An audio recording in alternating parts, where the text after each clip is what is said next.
Hello friends, welcome है आप सभी का आपके इस कृष्णा एजुकेशन यूट्यूब चैनल में, जो केवल और केवल बोर्ड एग्जामिनेशन की तैयारी करवाने के लिए बनी है।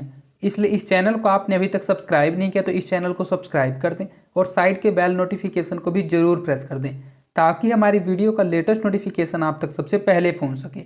आज मैं आपको आपके मैट्रिक बोर्ड परीक्षा 2024 की तैयारी के लिए कक्षा 10 हिंदी गोधूली भाग 2 का 12वां पाठ शिक्षा और संस्कृति, जिनके लेखक महात्मा गांधी है, इस पूरे पाठ की व्याख्या करने वाला हूँ। अर्थात आज मैं आपको शिक्षा और संस्कृति पाठ को पढ़ाने वाला हूँ और ये आपका हिंदी गोधूली भाग 2 का आखिरी पाठ है। मैंने इसके सभी पाठों के व्याख्या मतलब एक्सप्लेनेशन, ऑब्जेक्टिव और सब्जेक्टिव क्वेश्चंस को बिल्कुल अच्छे से करवा रखा है। अगर आप किसी अन्य चैप्टर्स की व्याख्या, ऑब्जेक्टिव, सब्जेक्टिव क्वेश्चंस की वीडियो को देखना चाहते हैं तो आप हमारे चैनल के प्लेलिस्ट सेक्शन में जाकर देख सकते हैं। और यहाँ सभी विषयों का PDF बिल्कुल फ्री दिया जाता है। तो इस फ्री PDF को प्राप्त करने के लिए आप हमारे टेलीग्राम चैनल को ज्वाइन कर लीजिए। टेलीग्राम चैनल का लिंक डिस्क्रिप्शन में भी दिया हुआ है और आप टेलीग्राम एप्लीकेशन में कृष्णा एजुकेशन को सर्च करके भी ज्वाइन हो सकते हैं। तो चलिए बिना किसी देरी के इस क्लास को स्टार्ट करते हैं। तो ये थे हमारे महात्मा गांधी, जो हमारे जो RBI के द्वारा नोट जारी किया जाता है करेंसी, उन पर भी इन्हीं का इमेज होता है, राष्ट्रपिता महात्मा गांधी का। तो आपको करना है कि सिर्फ मेरी बातों को ध्यान से सुनते हुए चलना है। इनके बारे में आप कई बातों को जानते होंगे और मैं जो आगे आपको बातें बताऊंगा उनके बारे में क्या पता आप नहीं भी जानते होंगे। तो सिर्फ आपको इस वीडियो में लास्ट तक बने हुए रहना है और मेरी सभी बातों को माइंड कंसंट्रेट करके समझते हुए चलना है। मैं इस वीडियो में कोशिश करूंगा कि आपको पूरा पाठ बिल्कुल ही अच्छे से समझा दूँ और इस वीडियो को देखने के बाद आपसे सभी ऑब्जेक्टिव और सब्जेक्टिव क्वेश्चन आसानी से बन सकें। तो राष्ट्रपिता महात्मा गांधी का जन्म 2 अक्टूबर 1869 ईस्वी में पोरबंदर, गुजरात में हुआ था। उनके पिता का नाम करमचंद गांधी और माता का नाम पुतलीबाई था। उनकी प्रारंभिक शिक्षा पोरबंदर और उसके आसपास 14 दिसंबर 1888 ईस्वी में ये वकालत की पढ़ाई के लिए university college London, university London गए थे। 1883 ईस्वी के कम उम्र में ही उनका विवाह कस्तूरबा गांधी से हुआ था, जो स्वाधीनता संग्राम में उनके साथ कदम से कदम मिलाकर चली और गांधी जी के जीवन में दक्षिण अफ्रीका 1893 से 1914 के प्रवास का ऐतिहासिक महत्व है। वही उन्होंने अंग्रेजों के खिलाफ अहिंसा का पहला प्रयोग किया था। अर्थात ये जो महात्मा गांधी है, इनका सबसे पहले आपको जन्म याद रखना है कि महात्मा गांधी जी का जन्म 2 अक्टूबर 1869 ईस्वी में हुआ था। और कहाँ हुआ था? तो पोरबंदर, गुजरात में हुआ था। उनके पिता का नाम करमचंद गांधी था और उनकी माता का नाम पुतलीबाई था। उनके पिता का नाम करमचंद गांधी था, उनकी माता का नाम पुतलीबाई था। उनकी पत्नी का नाम, जिनसे उनका विवाह हुआ था, कस्तूरबा गांधी था। उनकी जो विवाह थी वह बहुत ही कम उम्र में हो गई थी, लेकिन जो उनकी पत्नी थी कस्तूरबा गांधी, उन्होंने स्वतंत्रता संग्राम में, जो स्वतंत्रता की लड़ाई थी, उस लड़ाई में गांधी जी से कदम मिलाकर उनका साथ दिया। और वे जो प्रारंभिक शिक्षा उन्होंने प्राप्त की थी वो उन्होंने पोरबंदर से प्राप्त कर ली थी, जहाँ उनका जन्म हुआ था, और उसके आसपास से प्राप्त की थी। लेकिन 14 दिसंबर 1888 ईस्वी में वे वकालत की पढ़ाई करने के लिए यूनिवर्सिटी कॉलेज लंदन, यूनिवर्सिटी चले गए थे। और 1893 ईस्वी से 1914 ईस्वी तक उनका जीवन दक्षिण अफ्रीका में कटा। और उस दक्षिण अफ्रीका का प्रवास ही उनका एक ऐतिहासिक महत्व रखता है, क्योंकि वही उन्होंने अंग्रेजों के खिलाफ अहिंसा का पहला प्रयोग किया था। जब 1893 से 1914 के बीच वे दक्षिण अफ्रीका में रहे और 1915 में जब गांधी जी भारत लौट आए और स्वाधीनता संग्राम में कूद पड़े, आज़ादी की लड़ाई में उन्होंने सत्य के प्रयोग किए। अहिंसा और सत्याग्रह का सबसे बड़ा हथियार था। उन्होंने स्वराज की मांग की, अछूत उद्धार का काम किया, सर्वोदय का कार्यक्रम चलाया, स्वदेशी का नारा दिया, समाज में व्याप्त ऊंच नीच, जाति धर्म के विभेदक भाव को मिटाने की कोशिश करते और अंततः अंग्रेजों की गुलामी से भारत को आज़ादी दिलाई। अर्थात जब 1893 से 1914 ईस्वी तक तो वे दक्षिण अफ्रीका में रहते और वहाँ उन्होंने ये जो ऐतिहासिक महत्व उनके जीवन का था, क्योंकि वहाँ उन्होंने पहला प्रयोग किया था स्वतंत्रता संग्राम के लिए। लेकिन जब 1915 ईस्वी में भारत आ गए थे तो भारत में आते ही वे स्वाधीनता संग्राम में कूद पड़े थे। उन्होंने आज़ादी की लड़ाई में सत्य के प्रयोग किए थे। अहिंसा और सत्याग्रह उनका सबसे बड़ा हथियार था। उन्होंने स्वराज की मांग की थी, अछूत उद्धार का काम किया था, सर्वोदय का कार्यक्रम चलाया था, स्वदेशी का नारा दिया था, समाज में व्याप्त ऊंच नीच, जाति धर्म के विभेदक भाव को मिटाने की कोशिश की थी और अंततः उनके प्रयासों से अंग्रेजों की गुलामी से भारत को आज़ादी दिलाई गई। गांधी जी को रविंद्रनाथ ठाकुर ने महात्मा कहा है। जैसा कि आप जानते हैं इनका नाम गांधी जी है, लेकिन फिर भी इनको महात्मा गांधी कहा जाता है। तो महात्मा का जो उपाधि है इनको रविंद्रनाथ ठाकुर ने दिया था। तो गांधी जी ने रविंद्रनाथ ठाकुर को, गांधी जी को रविंद्रनाथ ठाकुर ने महात्मा कहा था। उन्हें बापू, राष्ट्रपिता आदि कहकर कृतज्ञ राष्ट्र याद करता है। गांधी जी ने हिंद स्वराज, सत्य के साथ मेरे प्रयोग आदि पुस्तकें लिखी। पुस्तकों का नाम अच्छे से याद रखिए। ऑब्जेक्टिव क्वेश्चन में ऐसे पूछा जाएगा कि हिंद स्वराज लिखित पुस्तक, मतलब हिंद स्वराज पुस्तक के लेखक कौन है, तो गांधी जी है, क्योंकि गांधी जी ने ही हिंद स्वराज और सत्य के साथ मेरे प्रयोग पुस्तक लिखी थी। उन्होंने हरिजन, यंग इंडिया आदि पत्रिकाएं भी संपादित की थी। उनका पूरा जीवन राष्ट्र के प्रति समर्पित था। उन्होंने शिक्षा, संस्कृति, राजनीति और सामाजिक एवं आर्थिक पक्षों पर खूब लिखा था और उनके प्रयोगों के द्वारा भारतवर्ष को फिर से एक उन्नत एवं गौरवशाली राष्ट्र बनाने की कोशिश की थी। 30 जनवरी 1948 ईस्वी में दिल्ली के एक सिरफिरे में उनकी हत्या कर दी। गांधी जी की स्मृति में पूरा राष्ट्र 2 अक्टूबर को उनकी जयंती मनाता है। 2 अक्टूबर को आप अच्छे से जानते होंगे गांधी जयंती मनाई जाती है, क्योंकि 2 अक्टूबर के दिन उनका जन्म हुआ था 1869 ईस्वी में। लेकिन 30 जनवरी 1948 ईस्वी में नई दिल्ली में एक जगह उनकी मृत्यु हो गई थी, उनकी हत्या कर दी गई थी। और अंतर्राष्ट्रीय स्तर पर उनके जन्म दिवस को अहिंसा दिवस के रूप में मनाया जाता है। अर्थात राष्ट्रीय स्तर पर हमारे भारत भर में तो उनका जो निधन दिवस था, उनका जो जन्म दिवस था, उस जन्म दिवस को 2 अक्टूबर को हमारे यहाँ गांधी जयंती के नाम से जाना जाता है, गांधी जयंती मनाई जाती है। लेकिन अगर उसी के जन्म दिवस को, महात्मा गांधी जी के जन्म दिवस को अंतर्राष्ट्रीय स्तर पर अहिंसा दिवस के रूप में भी मनाया जाता है, अर्थात पूरे विश्व में मनाया जाता है। शिक्षा और संस्कृति जैसे विषय पर यहाँ हरिजन, यंग इंडिया जैसे ऐतिहासिक पत्रों के अग्रलेखों से संकलित संपादित राष्ट्रपिता महात्मा गांधी के विचार प्रस्तुत हैं। इस पाठ में उनके क्रांतिकारी शिक्षा दर्शन के अनुरूप वास्तविक जीवन में उपयोगी व्यवहारिक दृष्टिकोण और विचार हैं, जिनके बल पर महात्मा बुद्धि, मानस एवं शरीर के संतुलित परिष्कार के साथ मनुष्य के नैतिक विकास के लिए जरूरी प्रेरणा है। गांधी जी की शिक्षा और संस्कृति की परिकल्पना निरी सैद्धांतिक नहीं है, वह जटिल है और पुस्तकीय भी नहीं है, बल्कि हमारे साधारण दैनिक जीवन व्यवहार से गहरे अर्थों से जुड़ी हुई है। अर्थात इस पाठ में, शिक्षा और संस्कृति पाठ में आप क्या पढ़िएगा, उसी का संक्षिप्त रूप में यहाँ वर्णन किया गया। संक्षिप्त रूप को आप नहीं समझ पा रहे होंगे तो चलिए पूरे पाठ को पढ़ते हैं। पूरे पाठ में इन्हीं सभी बातों को आप पढ़िएगा कि इस पैराग्राफ में लिखा हुआ क्या था। तो यहाँ से शुरू होता है हमारा पाठ शिक्षा और संस्कृति, जिस पाठ के लेखक है महात्मा गांधी। और यहाँ से आप सिर्फ ध्यान से पढ़ते हुए चलिए। अगर आप पाठ को अच्छे से पढ़ लेते हैं तो आप पाठ के जितने भी लघुतर प्रश्न उत्तर होते हैं उनको बिल्कुल ही आसानी से बना दीजिएगा। शिक्षा और संस्कृति। अहिंसक प्रतिरोध सबसे उदात्त और बढ़िया शिक्षा है। वह बच्चों को मिलने वाली साधारण अक्षर ज्ञान की शिक्षा के बाद नहीं, पहले होनी चाहिए। सब इनसे इनकार नहीं किया जा सकता कि बच्चे को यह वर्णमाला लिखे और सांसारिक ज्ञान प्राप्त करे। उससे पहले यह जानना चाहिए कि आत्मा क्या है, सत्य क्या है, प्रेम क्या है और आत्मा में क्या क्या शक्तियाँ छुपी हुई है। शिक्षा का जरूरी अंग यह होना चाहिए कि बालक जीवन संग्राम में प्रेम से घृणा को, सत्य से असत्य को और कष्ट सहन हिंसा को आसानी के साथ जीतना सीखे। इस सत्य का बल अनुभव कराने के कारण ही मैंने सत्याग्रह संग्राम के उत्तरार्ध में पहले टोल्स्टॉय फार्म में और बाद में फिनिक्स आश्रम में बच्चों को इस ढंग की तालीम देने की भरसक कोशिश की थी। अर्थात महात्मा गांधी इस पैराग्राफ के जरिए बताना चाहते हैं कि जो शिक्षा होती है वह बच्चों में ये शिक्षा नहीं होनी चाहिए कि उनको वर्णमाला अर्थात अ, ई, ए, बी, सी, डी ये वर्णमाला उनको नहीं सिखाना जाना चाहिए। उनको सबसे पहले इस चीज़ की शिक्षा देनी चाहिए कि अहिंसक प्रतिरोध और उदात्त ही सबसे बढ़िया शिक्षा होती है। और उनको इस चीज़ की शिक्षा देनी चाहिए, सबसे पहले उनको इस चीज़ का ज्ञान देना चाहिए कि आत्मा क्या है, सत्य क्या है, प्रेम क्या है और आत्मा में क्या क्या शक्तियाँ छुपी हुई है। शिक्षा का जरूरी यह होना चाहिए कि बालक जीवन संग्राम में ही वे प्रेम से घृणा को हरा दे, सत्य से असत्य को और कष्ट सहन से हिंसा को आसानी से जीत ले। इस सत्य का बल का अनुभव कराने के लिए उन्होंने एक सत्याग्रह संग्राम के उत्तरार्ध में पहले टोल्स्टॉय फार्म में और बाद में फिनिक्स आश्रम में बच्चों को इसी ढंग की तालीम देने की भरसक कोशिश की थी।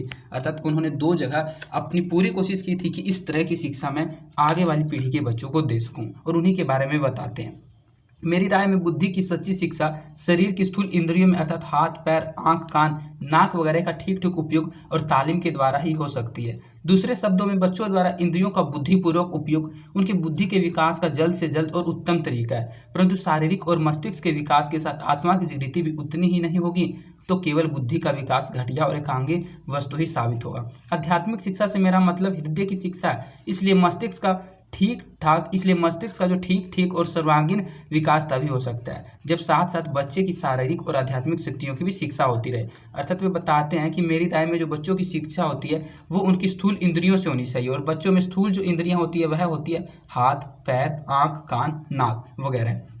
अगर इन सभी का उन लोगों को, बच्चों को, जो छोटे बच्चे होते हैं, अगर उनकी जो इंद्रियां हैं, आँख, हाथ, पैर, नाक, कान, अगर इनका ठीक ठीक उपयोग करने की तालीम उनको दी जा सके कि इस चीज़ का उपयोग किस चीज़ में होता है और इस चीज़ का उपयोग किस चीज़ में होता है, अगर इसकी तालीम के द्वारा उनकी शिक्षा हो सकती है, तो दूसरे शब्दों में जो बच्चों द्वारा इंद्रियों का बुद्धिपूर्वक उपयोग है, उससे बुद्धि का विकास जल्द से जल्द और उत्तम तरीका है। परंतु शारीरिक और मस्तिष्क के विकास के साथ आत्मा की जागृति भी उतना ही नहीं होगी, तो केवल बुद्धि का विकास घटिया और एकांगी वस्तु ही साबित होगा। आध्यात्मिक शिक्षा से मेरा मतलब ये है कि हृदय की शिक्षा होती है आध्यात्मिक शिक्षा।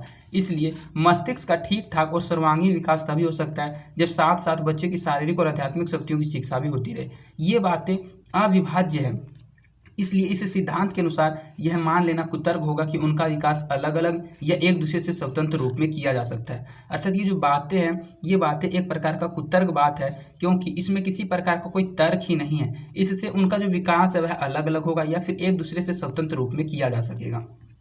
फिर वे शिक्षा के बारे में बताते हैं कि शिक्षा से मेरा अभिप्राय यह है कि बच्चे और मनुष्य के शरीर, बुद्धि और आत्मा के सभी उत्तम गुणों को प्रकट किया जाए। पढ़ना लिखना शिक्षा का अंत तो है ही नहीं। जो पढ़ना लिखना है, वे कहते हैं कि पढ़ना लिखना शिक्षा का अंत तो है ही नहीं, वह आदि भी नहीं है।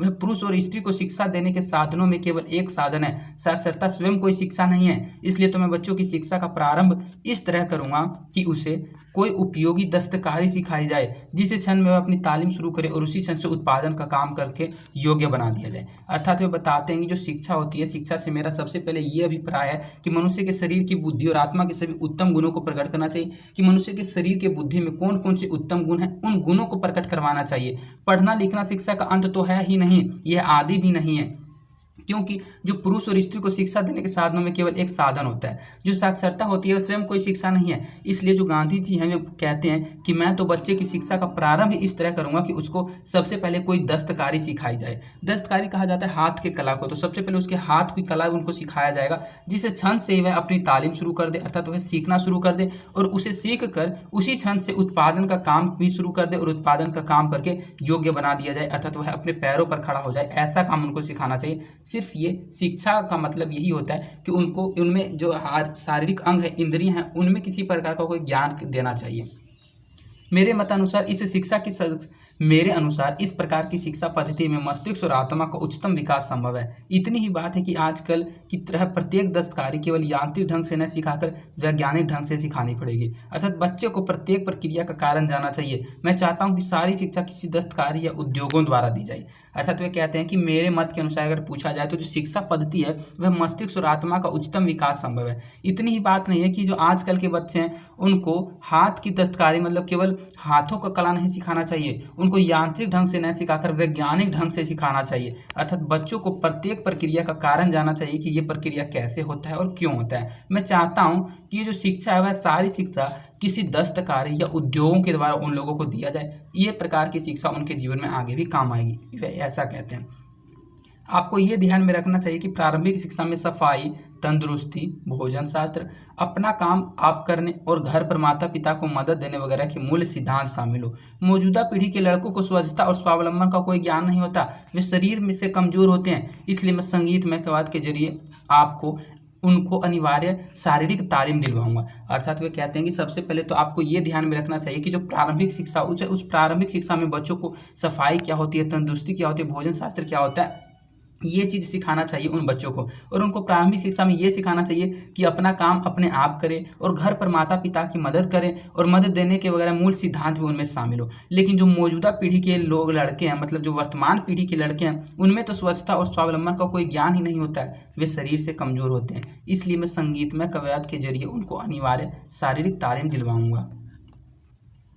इस प्रकार कताई और धुनाई जैसे ग्राम उद्योगों द्वारा प्राथमिक शिक्षा देने की मेरी योजना में यह कल्पना है कि यह एक ऐसी शांत सामाजिक क्रांति की अग्रदूत बने जिसमें अत्यंत दूरगामी परिणाम भरे हुए हैं। इससे नगर और ग्राम के संबंधों का एक स्वास्थ्यप्रद और नैतिक आधार प्राप्त होगा, और समाज की मौजूदा आरक्षित अवस्था और वर्गों के परस्पर विषाक्त संबंधों में कुछ बड़ी से बड़ी बुराइयों को दूर करने में बहुत सहायता मिलेगी। इससे हमारे देहातों का जो दिन है वह दिन दिन बढ़ने वाला ह्रास रुक जाएगा, और एक दिन ऐसी अधिक न्यायपूर्ण व्यवस्था की बुनियादी, जिसमें गरीब अमीर का अप्राकृतिक भेद ही न होगा, और हर एक के लिए गुज्जर के लायक कमाई और स्वतंत्रता के अधिकार का आश्वासन हो। अर्थात वे कहते हैं कि इस प्रकार जो कताई का काम होता है, जो धुनाई का काम होता है, ऐसे ग्राम उद्योगों द्वारा प्राथमिक शिक्षा देने की योजना मेरी कल्पना है कि एक ऐसा शांत सामाजिक क्रांति की अग्रदूत बने जिसमें अत्यंत दूरगामी परिणाम भी भरे हुए हों। अर्थात वैसा पढ़ाई पढ़ना चाहिए जिससे हम लोगों को अपना भविष्य दिखे, वे ऐसा कहते हैं। इससे नगर और ग्राम के संबंधों का एक स्वास्थ्यप्रद और नैतिक आधार प्राप्त होगा।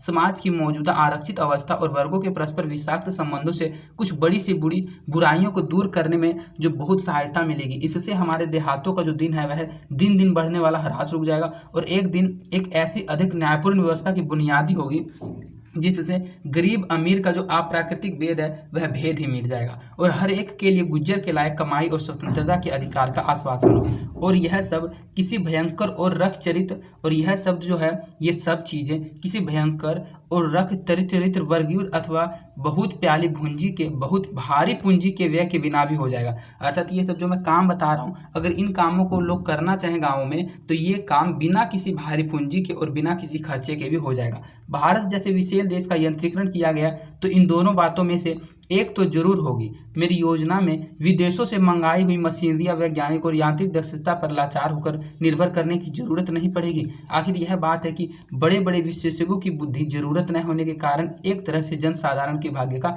निपटारा स्वयं उन्हीं के हाथों में रहेगा। तत्व कहते हैं कि सबसे पहले तो गांव गांव में सिलाई और कताई का जो काम होता है, ये धुनाई और कताई का काम सीखना चाहिए, क्योंकि जो विदेशों के द्वारा जो मशीनों को मंगाया जाता है, अगर वे मशीन ना भी आ पाए तो अगर गांव के लोगों में इस प्रकार का नॉलेज होगा, ये ज्ञान होगा, तो वे अपनी कामों को स्वयं ही कर पाएंगे और एक तरह से जनसाधारण के भाग्य का निपटारा स्वयं उन्हीं के हाथों में रहेगा।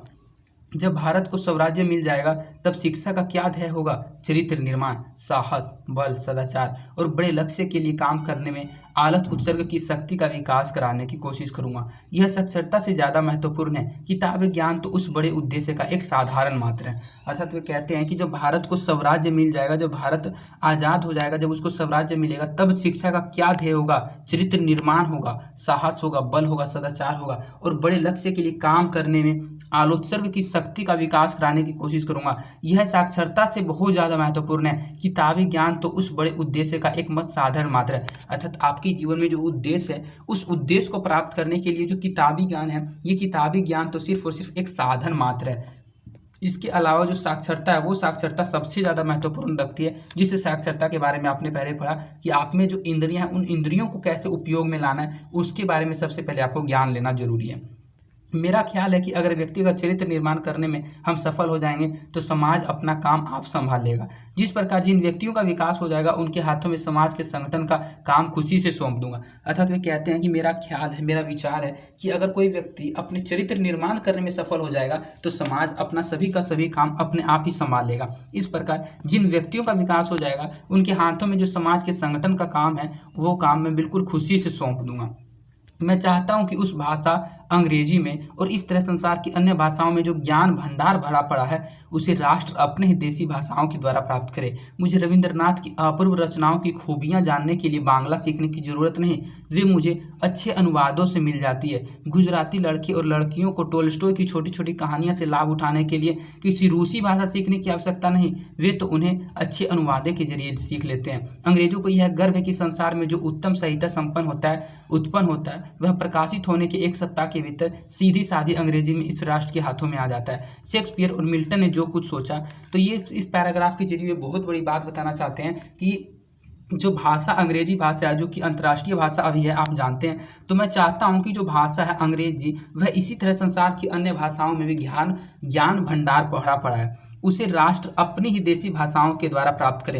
अर्थात अंग्रेजी भाषा में जो ज्ञान है, उस ज्ञान को वे कहते हैं कि जो राष्ट्र में अपनी देसी भाषा है, बंगाल में रहने वालों की बंगाली भाषा है, बिहार में रहने वालों की बिहारी भाषा, हरियाणा में रहने वाले लोगों की हरियाणवी भाषा है, तो उन सभी ज्ञान को वे अपने राष्ट्र की देसी भाषाओं में ही प्राप्त कर लें। मुझे एक रविंद्रनाथ की अपूर्व रचनाओं की खूबियाँ जानने के लिए जरूरत पड़ी थी, तो उस खूबियों को जानने के लिए मुझे बांग्ला सीखने की जरूरत नहीं थी। मैंने तो सिर्फ अच्छे अनुवादों से उस ज्ञान को प्राप्त कर लिया था। गुजराती लड़कों और लड़कियों को टोल्स्टॉय की छोटी छोटी कहानियों से लाभ उठाने के लिए रूसी भाषा सीखने की आवश्यकता नहीं, वे तो उन्हें अच्छे अनुवादों के जरिए सीख लेते हैं।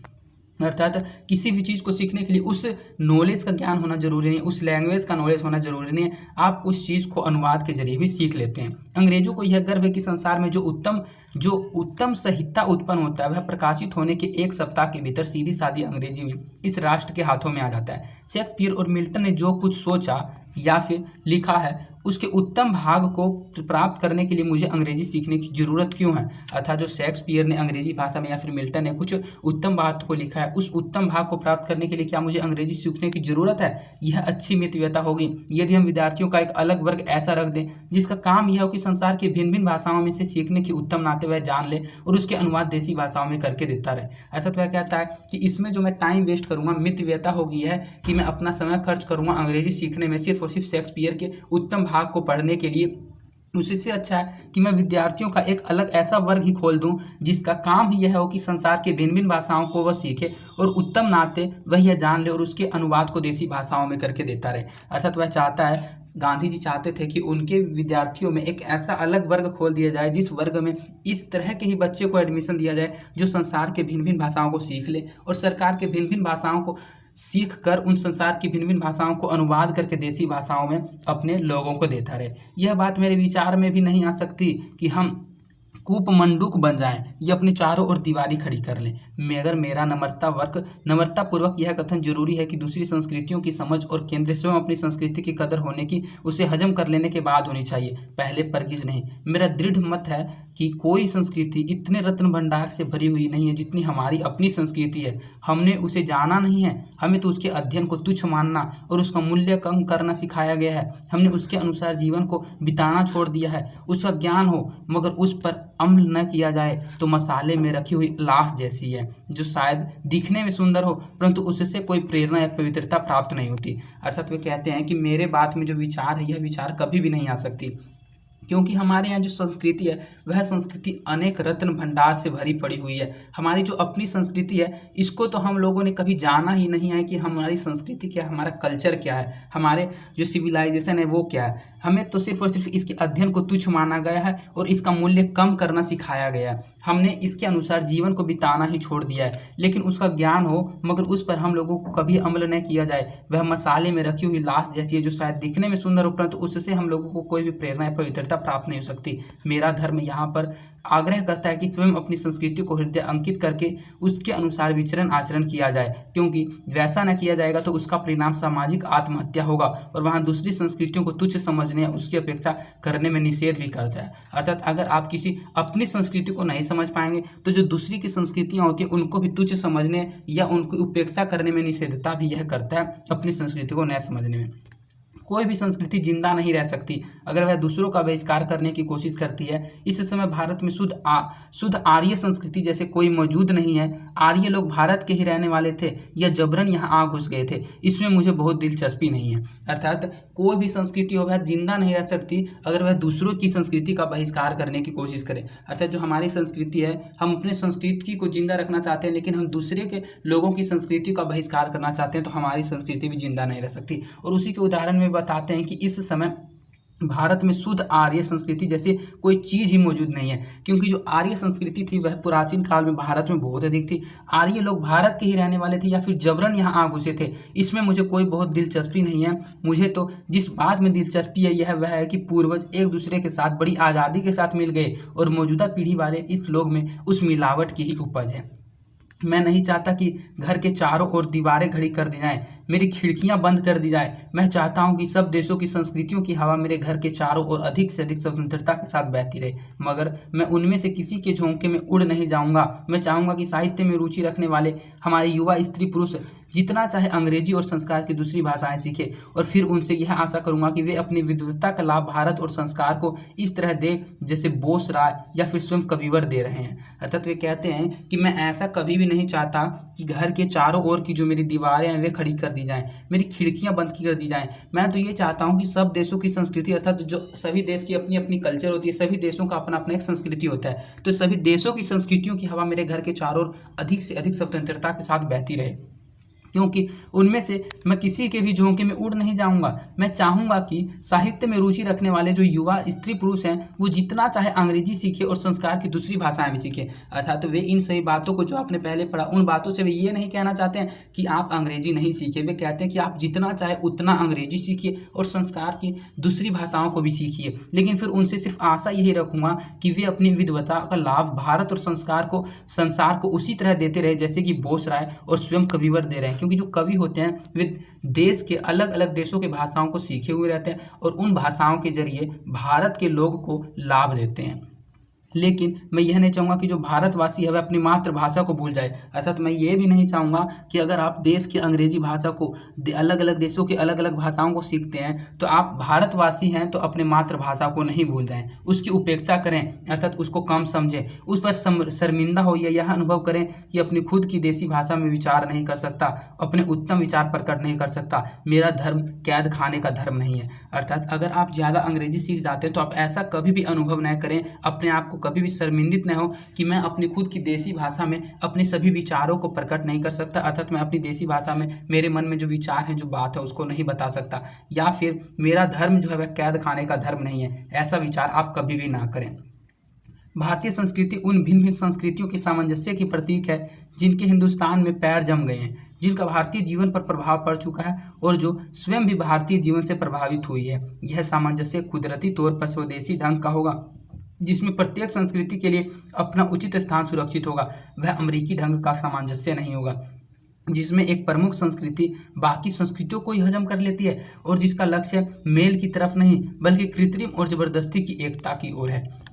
अर्थात वे कहते हैं कि जो भारतीय संस्कृति है वह उन भिन्न भिन्न संस्कृतियों की सामंजस्य का प्रतीक है जिनके हिंदुस्तान में पैर ही जम गए हैं, जिनका भारतीय जीवन पर प्रभाव पड़ चुका है और जो स्वयं भी भारतीय जीवन से ही प्रभावित हुई है। यह जो सामंजस्य है यह कुदरती तौर पर स्वदेशी ढंग का होगा, अर्थात हमारे द्वारा उत्पन्न किया हुआ होगा, जिसमें प्रत्येक संस्कृति के लिए अपना उचित स्थान सुरक्षित होगा। वह अमेरिकी ढंग का सामंजस्य नहीं होगा जिसमें एक प्रमुख संस्कृति बाकी जो संस्कृतियाँ होती है उन बाकी संस्कृतियों का बहिष्कार कर दे, अर्थात उनको हजम कर ले, और जिसका लक्ष्य मेल की तरफ नहीं बल्कि कृत्रिम और जबरदस्ती की एकता की तरफ ही है। अर्थात जिसका लक्ष्य सिर्फ और सिर्फ सभी लोगों को मिलाने के लिए ना हो बल्कि सिर्फ और सिर्फ कृत्रिम और जबरदस्ती की एकता की ओर हुई। तो यहाँ आपका पाठ समाप्त होता है। आपने इस पाठ में क्या पढ़ा तो मैं आपको शॉर्टली फिर से एक्सप्लेन कर देता हूँ। सबसे पहले तो आपने महात्मा गांधी के बारे में कुछ बातों को पढ़ा, उसके बाद आपने पढ़ा कि महात्मा गांधी इस जो शिक्षा है हमारे भारत में, इस शिक्षा के बारे में उन्होंने 4 से 5 पैराग्राफ में बताया कि जो भारत की शिक्षा है, भारत की शिक्षा में सिर्फ और सिर्फ किताबी ज्ञान अधिक दिया जाता है। लेकिन वे कहते हैं कि किताबी ज्ञान से कुछ नहीं होता है, वो तो हमारे जीवन में जो हम लक्ष्य प्राप्त करना चाहते हैं उसके उद्देश्य को जो प्राप्त करना है उसका सिर्फ और सिर्फ एक साधन मात्र है। तो उन्होंने सबसे पहले शिक्षा के बारे में कई बातों को बताया कि हम लोगों को पहले जो हमारे इंद्रियां हैं, जो हमारे हाथ पैर नाक कान है, इसका किस तरह से उपयोग किया जाना चाहिए, सबसे पहले इस चीज़ की शिक्षा हम लोगों को लेनी चाहिए। उसके बाद उन्होंने इस पाठ का नाम है शिक्षा और संस्कृति, तो उन्होंने आधा पाठ में शिक्षा के बारे में बताया और उसके बाद जो आगे का पाठ था उसमें संस्कृति के बारे में बताया। संस्कृति कहा जाता है कल्चर को, कि हमारे देश की संस्कृति क्या है, और उन्होंने हमारे देश की संस्कृति को बताने के साथ साथ ये भी बताया कि हम लोगों को अन्य देश की संस्कृतियों को भी उतना ही दर्जा देना चाहिए जितना कि हम अपनी देश की संस्कृति को दे रहे हैं। वे शिक्षा के जरिए ये नहीं बताना चाहते थे कि वे अंग्रेजी को किसी भी देश के लोगों को सीखने के लिए मना करते हैं। वे चाहते हैं कि जो युवा अपने जीवन में उन्नति प्रदान करना चाहते हैं वे अंग्रेजी भाषा को सीखें और देश की अन्य भाषाओं को भी सीखें, लेकिन उन भाषाओं को सीखकर वे भारत को लाभ प्रदान करें, जैसे कि कवि राय बोस और अनेक कविवर भारत को लाभ दे रहे हैं अन्य देशों की भाषाओं को सीखकर। तो उन्होंने शिक्षा और संस्कृति पर एक अच्छा निबंध लिखकर ये हम लोगों को समझाने का कोशिश किया है कि शिक्षा क्या है और वास्तव में शिक्षा और संस्कृति है क्या। तो इस प्रकार हम आशा करते हैं कि आप इस पूरे पाठ को बिल्कुल ही अच्छे से समझ गए होंगे, और अगर आप फिर भी इस पाठ को नहीं समझ पाएँ तो आप इस वीडियो को एक बार फिर से रिपीट करके जरूर देख लीजिए, आप इस पूरे पाठ को जरूर समझ जाइएगा। और अगर आपको यह वीडियो पसंद आई है तो आप इस वीडियो को अपने दोस्तों की भी ज़्यादा से ज़्यादा शेयर कीजिएगा, और अगर आपको यह वीडियो पसंद आई है तो आप इस वीडियो को लाइक भी जरूर कर दें, जिससे हमारा मोटिवेशन बना हुआ रहता है।